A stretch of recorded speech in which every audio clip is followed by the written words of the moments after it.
Sa pangmundo ng kaalaman, marami kaming kwento na ikukwento sa inyo. Maraming kaibigan ang makikilala nyo.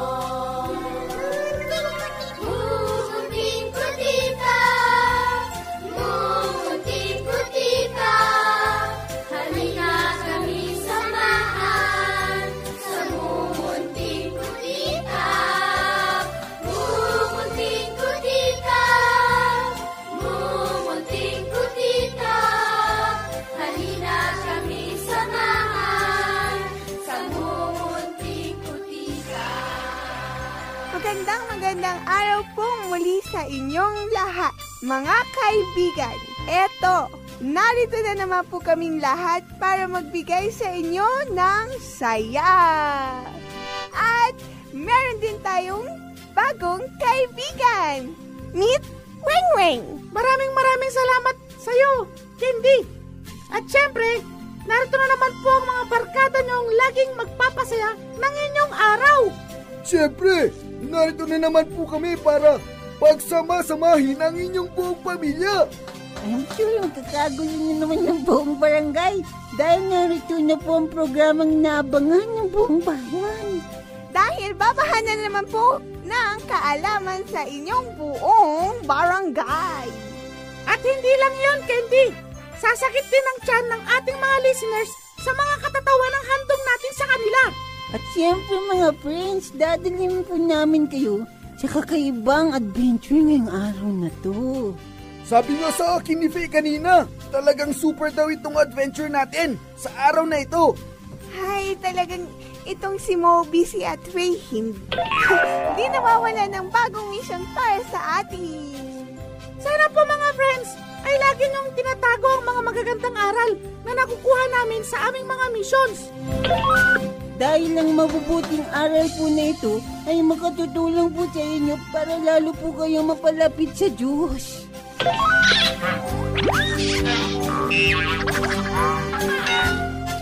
At syempre mga kaibigan, para din maging munting mga bata kayo na gaya namin. Kaya sana po ay huwag niyo pong sasayangin ang mga good morals na nakukuha namin sa aming mga adventure.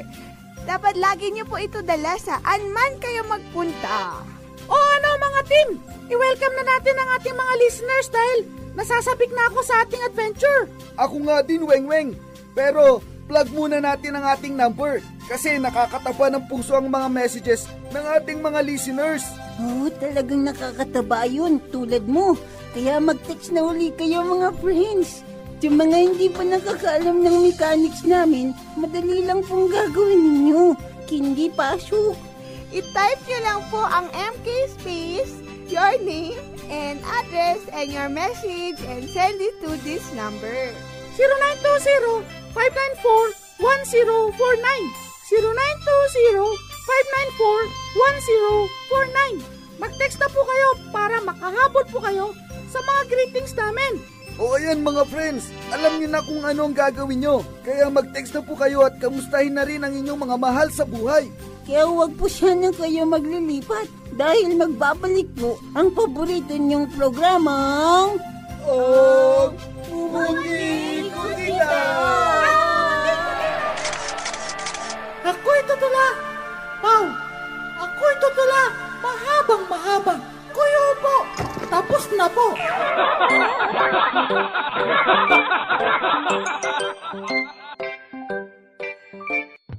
Magandang araw po sa inyo mga friends. Ito na po ang pangalawang buwan ng bagong portion na Ako'y Tutula portion. Nagpapasalamat po kami sa mga taong patuloy na nagpapadala at sumusulat sa ating programa. Kaya kayo din po mga friends, kung gusto nyong maiparinig ang inyong mga compositions na songs or tula or story kung paano kayo napagpala ng aming programa, ipadala nyo na po at iparinig sa ating mga kababayan. Sumulat lang po kayo at ipadala nyo sa aming main office, P.O. Box 332 Baguio City, Philippines 2600. That's P.O. Box 332 Baguio City, Philippines 2600. At makaka-receive din po kayo ng personalized MK CD ng inyong paboritong Bible stories. Kaya ano pa pong hinihintay nyo? Huwag nyo na pong itago ang inyong mga talento. Sumulat na po kayo sa amin. Heto po ang isang tulang inihanda sa amin ni Tatay Anto. Kaya sige na, tukloy! tulain mo na para marinig na ng ating mga listeners. Sige, Kuya Pit, tutulain ko na.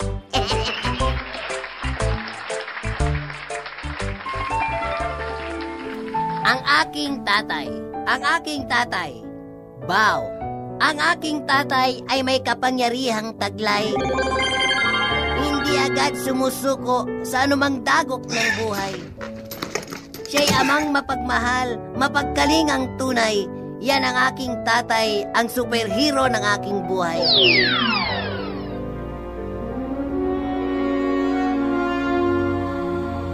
Si Batman ay superhero, ngunit di nakakalipad. Aking amay di makalipad, wala naman siyang katulad.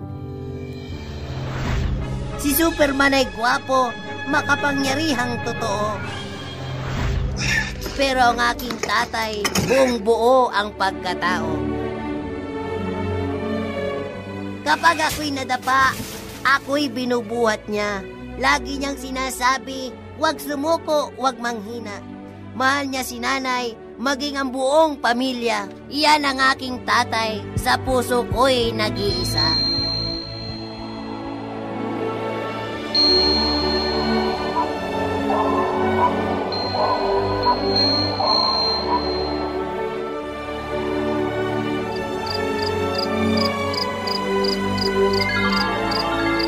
Ngayong ako'y matanda na, mga turo niya'y di mawawala. Sa dugo ko'y dumadaloy, sa aking mga anak ay pinamana. Siya'y patuloy na maalala kahit na siya'y nasa hukay na. Dahil siya ang aking tatay, ang superhero ng aking buhay.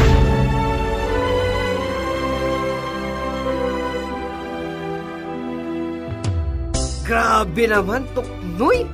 Nakakatas naman talagang tulang yan. Napakaganda. Kaya kayo mga tatay, alagaan po sanang maigi at mahalin ang inyong family. At kayo din mga anak, dapat lagi din kayong maging masunurin para masuklian nyo ang pagmamahal na ipinapadama sa inyo ng inyong mga magulang. O mga friends, kung meron kayong mga itinatago mga tula dyan at gusto nyong marinig sa radyo, sumulat na dito sa Mumunting Kutitap at ipadala sa aming main office, P.O. Box 332 Baguio City, Philippines 2600. P.O. Box 332 Baguio City, Philippines 2600. At kung meron po kayo mga katanungan o kaya nais nyo ng pagpapayo, mag-text lamang po sa amin sa numerong ito, 0920-594-1049. Ulitin ko ha, 0920-594-1049. O, hanggang sa muli, hihintayin po namin ang inyong sulat. Ito po ang inyong Kuya Pete, ang kuya ng Mumunting Kutita. Paalam! Utok Noy, magpaalam ka rin. O sige, Kuya Pete, paalam na rin sa inyo. Bye-bye, hanggang sa susunod. Wada!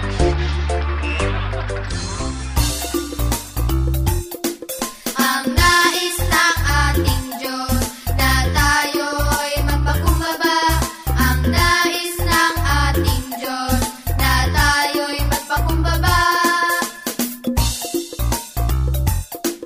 Ang nais ng ating Diyos na tayo'y maging mabait. Ang nais ng ating Diyos na tayo'y maging mabait. Ang nais ng ating Diyos na tayo'y maging matyaga. Ang nais ng ating Diyos na tayo'y maging matyaga. Na tayo'y maging mabait. Na tayo'y magpakumbaba. Magandang araw na naman sa inyo mga friends, mga kabarkada, at sa mga faithful listeners natin dyan na nakikinig ngayon sa ating program. Maraming salamat po sa inyong pakikinig. Narito na naman po ang inyong mga kaibigan sa Mumunting Kutitap na magbibigay sa inyo ng bagong kaalaman. Nakakita na ba kayo ng giraffe, mga friends? Hindi ba kayo nagtataka kung bakit mahaba ang leg ng hayop na ito? Bakit nga kaya? Siyempre, alam yan ng Mumunting Kutitap, kaya makinig na kayong mabuti. Ang giraffe ay ang pinakamatangkad na hayop sa lahat ng animals. Kaya mahaba ang leg nito dahil ang giraffe ay kumakain lamang ng halaman At sa mga tropical lands ay kakaunti lamang ang tumutubong damo. Kaya't sa haba ng leeg ng giraffe ay naaabot nito ang mga dahon ng matataas na puno para siya ay mabuhay. At ito pa mga friends, may habang 18 inches ang dila ng isang giraffe. Ang galing ano? O sana mga friends ay alam nyo na kung bakit mahaba ang leeg ng isang giraffe. Kaya kung meron pa kayong ibang katanungan, i-text nyo lang po kami dito sa Mumunting Kutitap. I-type nyo lang po ang MK, space, your name, space, and your questions at isend sa aming MK number 0920-594-1049. Uulitin ko ha, 0920-594-1049. Kaya ano pang hinihintay nyo mga friends? Mag-text na at makipagkaibigan sa amin. Siyempre, dito lang po yan sa Mumunting Kutitap. Huwag po kayong maglilipat ng station. Bye-bye!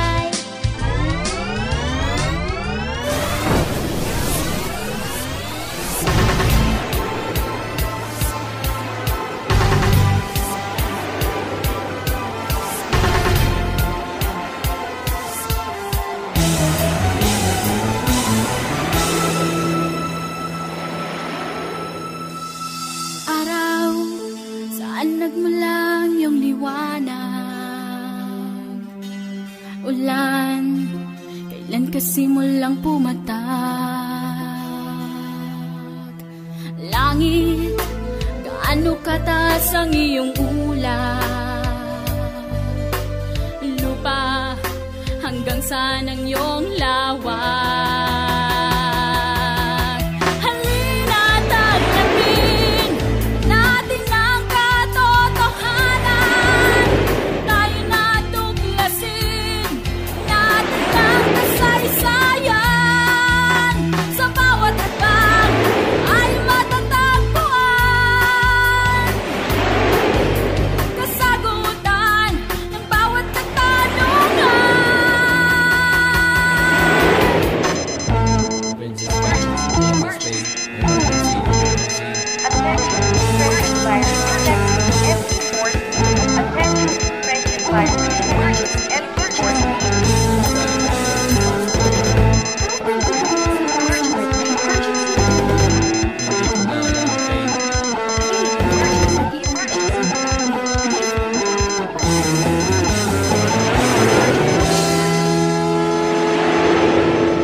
Isip, ano ang kaya mong gawin?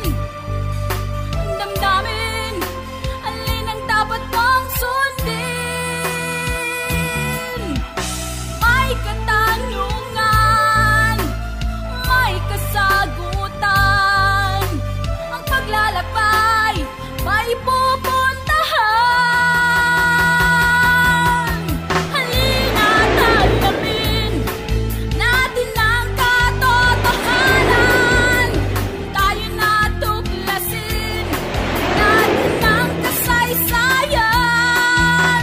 Sa bawat hakbang ay matatagpuan kasagutan ng bawat katanungan.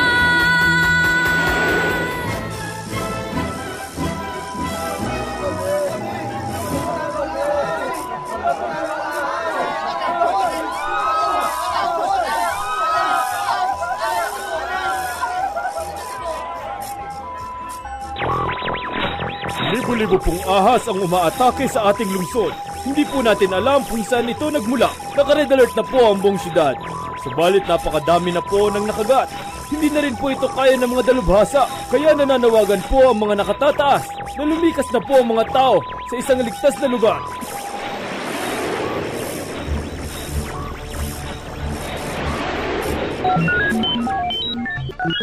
Bobby Z, dalian mo ano itong nakikita ko sa monitor. Nako, mahal na prinsesa, hindi ito maaari. Paanong nakalabas ang mga ahas na iyan mula sa portal? Hindi ko alam, Bobby Z. Anong gagawin natin?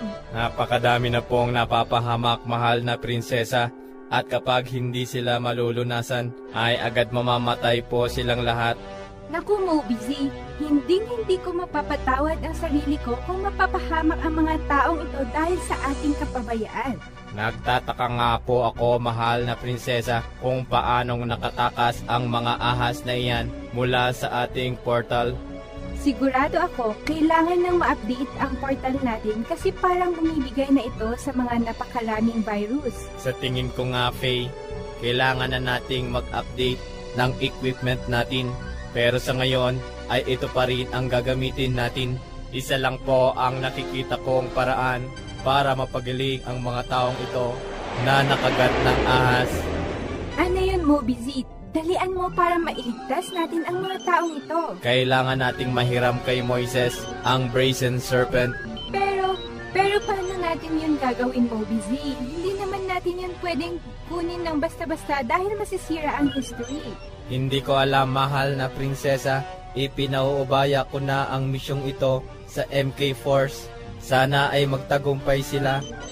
Pero Moby Z, napakadelikado nito para sa kanila. Baka makagat din sila ng ahas. Kailangan po nating isacrifice ang MK Force para sa mga taong ito. Kung iyan ang desisyon mo, wala na ako magagawa. Sana ay magtagumpay ang MK Force. Sana nga po, mahal na prinsesa. Wala na po tayong oras, mahal na prinsesa. Kailangan na po nating ibukas ang portal. Okay, Moby Z, isisend ko lang ang mission sa MK Force. Yes, Faye? Team, meron kayong importanteng mission at kailangan nyo itong ma-accomplish sa lalong madaling panahon. Nanganganib ang ating mundo. Ano ang mission namin, Faye? Kailangan nyong madala dito sa future ang Brazen Serpent na ginawa ni Moises nang hindi nasisira ang history. Okay, Faye! Walang problema! Team, lubhang mapanganib ang mission ninyong ito. Aasahan namin na sana ay magtagumpay kayo dahil nakasalalay sa inyo ang kaligtasan ng mundo. Hindi ka namin bibiguin, Faye. Maraming salamat, team. Mag-iingat kayo, ha? Moby Z, eto na ang oras para ipadala sila. Masusunod po, mahal na prinsesa. Ngayon ay bubuksan ko na ang portal ng nakaraan. Moby Back Time 22 machine activating. Mag-iingat kayo, MK Team. Iligtas nyo ang mundo. Receiving transmission. Moby Back Time 22 machine transform. Go, go, go, go, MK Team. Protocol initiating. Transmat completed. Receiving incoming transmission.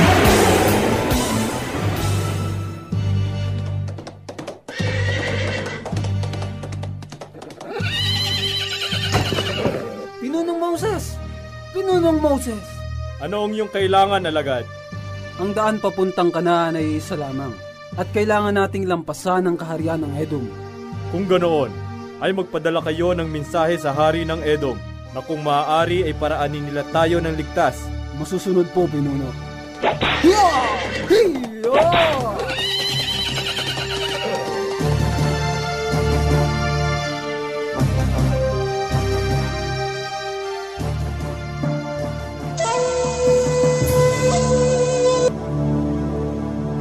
Mahal na hari ng Edom, ang amin pong pinunong si Moises ay mayroong mensahe sa inyo. Ano naman ang mensahe ng pinuno niyo? Nakikiusap po sa inyo ang aming pinuno sa ngalan ng buong bayan ng Israel. Naparaanin niyo po sana kami ng ligtas sa inyong kaharian.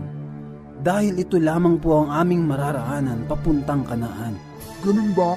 Kung ganun, ay sabihin mo sa inyong pinuno na kung magpupumilit siyang dumaan at paglalabasin ko ang lahat ng aking mga sundalo dito sa aming kaharian. Upang kayong lahat ay pigil.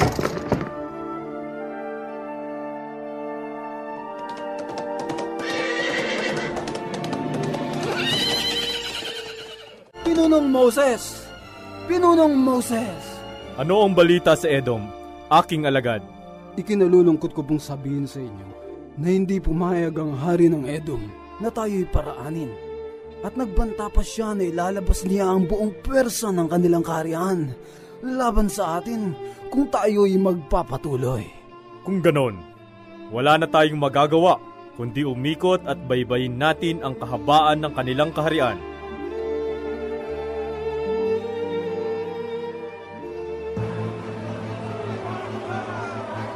Kung gano'n ang mangyayari, mapapalayo tayo ng gusto. At sigurado akong maraming mamamatay sa disyerto. Hindi ko alam yun. Tim! nandito na tayo. Super naman pala dito. Napakainit. Super hot. At saka puro buhangin. Ano ba naman to? Oh, yan ka na naman, Kindi. Sinusumpong ka na naman ng kaartihan mo eh. Tumigil na nga kayong dalawa. Isko, mag-uumpisa ka na naman. Oo nga, si Isko kasi. Hindi naman ako maarte. Ang mabuti pa mag-isip ka dyan kung saan natin makikita ang Brazen Serpent. Ano kaya kung magtanong tayo dun? Mabuti pa nga. Tara! Manong? Pwede po bang magtanong? Ano yun mga bata? Alam niyo po ba kung saan namin makikita ang Brazen Serpent? Brazen Serpent? Sandali lang. Wala pa akong naririnig na Brazen Serpent dito. Baka sa Ehipto meron doon. Dahil mayaman ang kahariang iyon. Hindi katulad dito. Puro buhangin. Ganun po ba? Sige po. Maraming salamat po. Sandali lang. Ang mabuti pa ay kay Pinunong Moises kayo magtanong. Sigurado akong alam niya yon. Marami pong salamat sa inyo, Manong. Ayun o, teka. Bakit kaya nagkakagulo si mga tao dun? Darating! Puntahan natin ang mga tao at alamin natin kung anong kanilang pinagkakaguluhan. Moises! Sana iniwan mo lang kami sa Ehipto. Sawang-sawa na kami dito sa mga walang kwentang pagkain na pinapakain mo sa amin. Everyday na lang, Mana. Dapat may cheese. Mabuti pang namatay na lang kami doon sa Ehipto. Mabuti doon, hindi kami nauuhaw at nagugutom. Tingnan mo ang aming mga anak. Wala kaming makain at mainom. At nasambang ipinangako ng Diyos na magandang lupain. Ang tagal na nating naglalakbay, wala pa rin. Hindi pa rin natin ito nararating. Ano ba? Ang mabuti pa ay, sumpain mo na lang ang Diyos na iyan na sinasabi mo. Nang makarating na lang tayong lahat doon. Sumpain mo na yung Diyos mo, Moses. Magsitigil kayo. Hindi ninyo alam ang inyong mga sinasabi. Magsitigil kayo! Ayun si Moses, Tim. Ayun, tingnan mo. Pero bakit parang napakalungkot niya? Tara, Tim. Kausapin natin siya. Kawawa naman si Moses. Pinunong Moses, bakit po kayo malungkot? O mga bata, kayo pala. Hindi ko na kasi alam kung anong gagawin ko sa bayan ng Israel. Wala na silang ginawa kundi mag-complain at pagsalitaan ng masama ang Diyos. Huwag po kayong mag-alamang, Moses. Kasi kami po'y naniniwala sa Diyos. At alam po namin na madadala ninyo ang mga taong ito sa lupaing pangako. Oo nga po, at huwag po sana kayo magsawa sa kanila dahil tignan nyo na lang po ang mangyayari kung wala kayo. Sigurado po akong lalo lang silang magiging magulo. At alam nyo po ba na number 1 fans nyo kami? Kasi bilib na bilib kami sa lahat ng sacrifices na ginagawa nyo sa mga taong ito. Maraming salamat sa inyo mga bata. Mabuti pa kayo ay naiintindihan ninyo ang paghihirap ko. Meron din po sana kaming gustong itanong sa inyo, Amang Moses. Ano naman yon? Hinahanap po kasi namin ang Brazen Serpent. Alam niyo po ba kung saan namin yon matatagpuan? Brazen Serpent? Ano naman yon? At anong gagawin niyo doon? Kasi po, Amang Moses, nanganganib po ang aming mundo sa future. At ang sabi sa amin ni Faye at Mobisi, ay iyon lang daw ang makakatulong sa amin.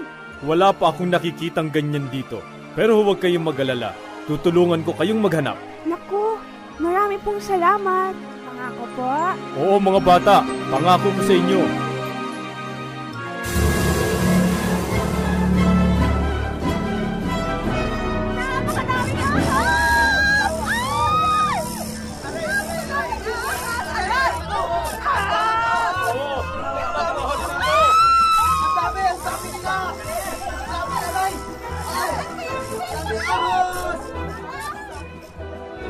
Pinunong Moses!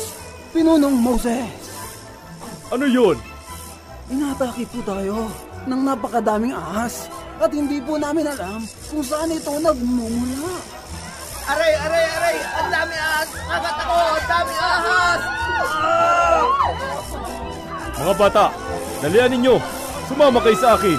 Mag-iingat kayo. Baka kayong matuklaw ng ahas.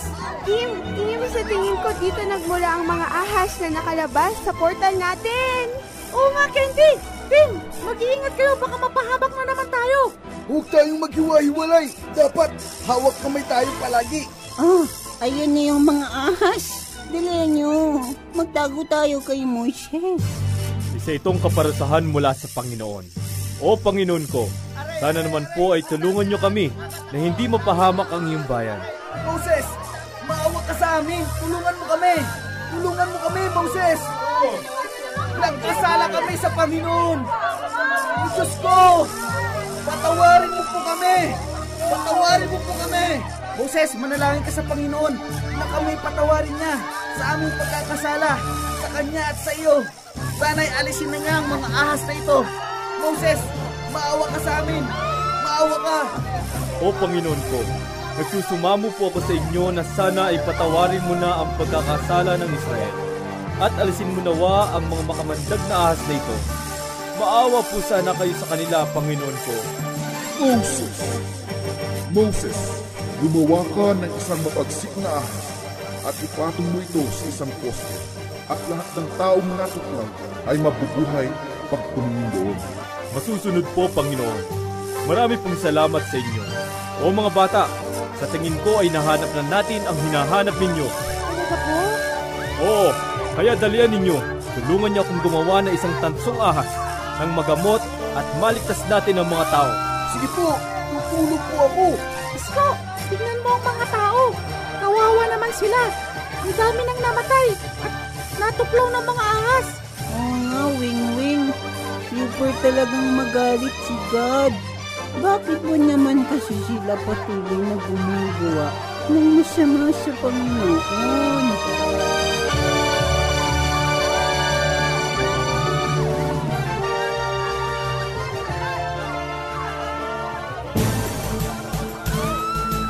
Bayan ng Israel, makinig kayong lahat. Dininig ng Diyos ang inyong mga dalangin. At nais ng Diyos na kayong lahat na natuklaw ay tumingin sa tansong ahas na ito nung kayo'y gumaling.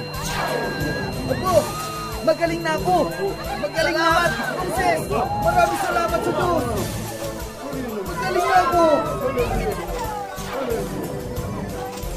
O mga bata, heto na ang brazen serpent na hinahanap ninyo. Sigurado po ba kayong ibibigay niyo sa amin ito? Oo naman, para maligtas ninyo ang mga tao sa inyong lugar na natuklaw din ng ahas. Pero Moses, baka pumabura ang story niyo sa history kung amin po ito kukunin. Oo nga po, kawawa naman ng mga batang hindi na makakabasa ng story ng brazen serpent dahil kinuha po namin ito sa inyo. Tandaan ninyo mga bata, tunay na walang kapangyarihan sa brazen serpent na ito. Kung wala pong kapangyarihan ng brazen serpent na iyan, paano po gumaling ang mga taong ito? At kung wala pong kapangyarihan yan, paano din po namin mapapagaling ang mga tao sa amin? Dahil ang tunay na nagpapagaling sa mga taong ito ay ang paghingi nila ng tawad sa Panginoon. At ang ahas na ito ay isa lamang paalala na kailangan nilang tumingin at magbalik loob sa Diyos. Kung ganun po, ay hindi na po namin kailangan kunin ang brazen serpent na yan. Ganun na nga mga bata. Ang dapat ninyong gawin ay makapag-isip kayo ng isang paraan na magpapaalala sa mga tao sa inyong mundo na mayroong Diyos na nagmamahal sa kanila. Kung ganun po, aalis na po kami. Marami pong salamat sa inyo, Pinunong Moses. Salamat po, Moses. Tatandaan po namin lahat ng inyong mga sinabi. Alam po ninyo, Moses, huwag na po kayong malungkot. Dapat nga po lagi kayong maging masaya dahil maraming mga umaasa sa inyo. Oo nga po, paalam na po sa inyo. Maraming salamat po. Maraming salamat sa inyo, team. Nailigtas ninyo ang mundo sa kapahamakan. Binabati ko kayong lahat. Buti na lang, Faye, tinulungan kami ni Moses na maintindihan ang tunay na halaga ng brazen serpent. Sana, hindi na muling makalabas ang mga ahas na yan mula sa portal natin. Ang sabihin mo, Makoy, sana hindi makalimot ang mga tao na laging merong Diyos na laging nagmamahal sa atin. Oo nga, para di na maulit to. Maraming salamat talaga sa inyo, team, sa napakagandang result ng inyong mission. At sana ay hindi rin kayo magsawa sa inyong misyon dahil maraming mga batang tulad ninyo na umaasa sa inyo. Don't worry, Faye. Hindi kami magsasawa. Kahit na gaano pa ito kahirap, basta matulungan lang namin ang mga bata na mailapit sa Panginoon. Mabuti kung ganon. Kaya kayo din mga kaibigan, sana ay huwag dumating sa inyong buhay na makalimutan ninyo ang Panginoon. Tumingala lang po kayo at magpasalamat sa Kanya palagi para everyday ay ma-remind kayo na mayroong Diyos na nagmamahal sa inyo. O paano yan mga friends? Oras na naman po para magpaalam. Sana po ay marami kayong natutunan sa araw na ito. Pwedeng-pwede nyo pa rin kaming makasama mga friends. Kung gusto nyo, mag-text lang po kayo sa aming MK number at doon natin ituloy ang walang katapusang kwentuhan. Basta may load kayo ha. Just type MK space, your name, address, message, and send it to 0920-594-1049. Yan ay 0920-594-1049. Oh, hintayin po namin ang iyong mga message, ha? Hanggang sa muli. Love you. Kita-kita ulit tayo next week. Dito lang po sa paborito nyong programa, ang Bubuti Kutita!